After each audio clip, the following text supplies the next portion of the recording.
Welcome to ACC 2012. I'm Dr. Randy Martin with CardioSource Video News, and we're going to talk now about the incredible learning destination, the Heart of Innovation featured learning destination. I'm thrilled to be joined by Dr. John Wendell. John is the Professor of Medicine and Chief of the Division of Cardiology at the University of Nebraska in Omaha, and Dr. Bob Roberts, who I know many of you know. Bob is President and CEO of the University of Ottawa Heart Institute in Ottawa, Canada. Thank both of you for joining me. So it's great to have you here.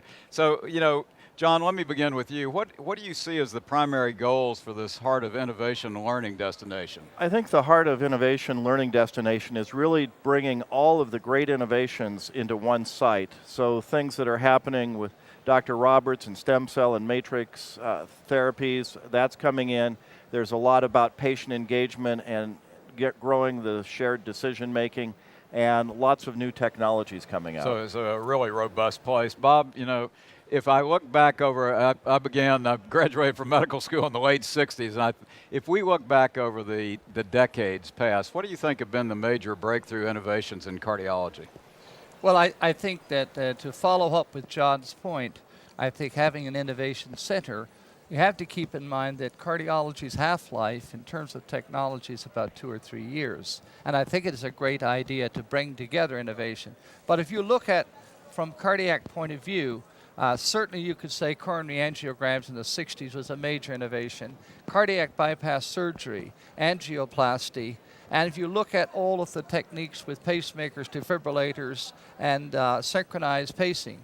But look at it very interestingly, if you leave out coronary angiogram in the 60s, in about 35 years, we've advanced more than the previous 2,000 years, which in itself is a reason, I think, to have such a thing as innovation, because it is going rapidly, and technology is driving the boat, perhaps too fast, maybe too predominantly, but that's the age we live in. No, yeah, absolutely. So, John, let me ask you, if we look at the present, what do you think are the major advances now in innovations in this, the Heart of Innovation? Well, I think as we look at this now, clearly the medications are still making pretty dramatic impacts. So the whole area of lipid management has been a major innovation. I think when you look at some of the techniques for catheter-based ablation, defibrillators, and then the huge explosion of electronic health records and electronic technology and linking things together. Okay, I think you're absolutely right. Part of this learning destination is the future, too. So I want you to be futurist for me now. Quickly tell me, what do you think is going to happen 5 to 10 years from now? What are going to be the innovations then? I think the number one that all of us probably will agree on is that medicine is going to be headed for prevention. I think most people feel that this is the last century for heart disease. We've shown that with routine conventional risk factors, repeatedly, you can eliminate 30 to 40%. There's a genetic component, about 50% of heart disease is genetic. And as you know, that's the field I spend most of my time. We have now identified and proven and replicated 36 genes predisposing to coronary artery disease. Many of them occur in 50 to 70% of populations throughout the world. They're very common. And I think personalized medicine with an eye to prevention is what this century is going to be known for. That's super. John, let me ask you, this is an exhibit that's really very, very dynamic. Where is it, and what do you want people to take away from their trip through this destination? Well, I think they just need to go in and explore all the opportunities are there and learn what you don't know about.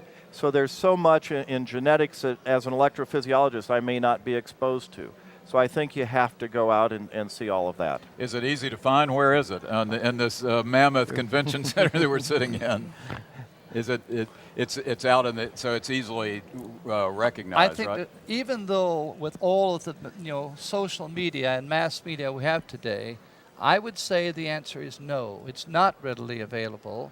It's not readily friendly. And I think in order for it to have an application, whether you're talking about medicine or whether you're talking about in the home or in industry, it has to be brought together in a more friendly manner. Otherwise, it simply gets ignored. And so I would say a challenge will be, how do we bring this information to the physician or wherever that professional is? And John, isn't that part of what this learning destination is about? Exactly. I mean, one of the things Bill talked on, and I agree with him, is the whole genetics. But if we look at this, the big issue from a social perspective is patient engagement.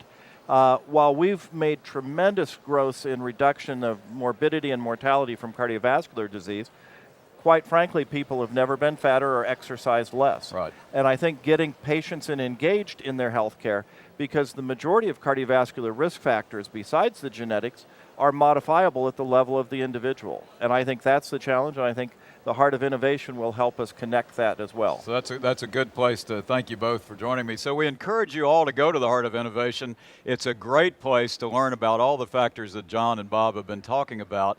And we want you to stay with us because we'll be having more coverage from ACC 12. Thanks for joining us.